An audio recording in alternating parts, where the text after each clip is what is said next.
Ito po ang mga aabangan natin sa episode 96 ng Apoy sa Langit.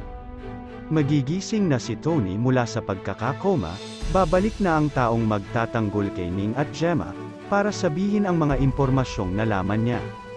Milagrosong magigising si Anthony, mula sa sinapit nitong tama sa ulo.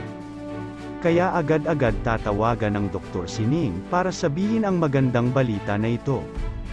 Parang nabunutan ng tinik sa dibdib si Ning, nang makitang nakakamulat na si Tony, dahil dito ay hindi na magsasayang ng oras si Ning at tatanungin na niya ito, kung ano ba talaga ang nangyari at kung kilala ba niya ang taong may gawa nito sa kanya, maalaala kaya ni Tony ang tungkol sa alahas, pati na rin ang koneksyon nila Cesar at Idang dito, para tuluyan ng masagot ang mga katanungan nila Gemma at Ning, patungkol sa kanilang nakaraan.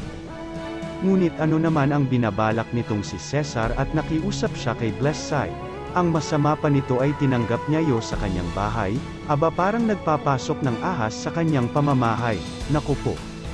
Samantala ito naman si Idang ay masamang gagawin kay Stella, talaga nga pong, kapana-panabik ang mga tagpo, ngayong linggo sa Apoy sa Langit, at yan po ang aabangan natin sa Apoy sa Langit, na mapapanood sa GMA7, Lunes hanggang Sabado, alas 2 ng hapon, para naman sa iba pang updates, marapat lamang po na mag-subscribe sa ating channel. Maraming salamat po.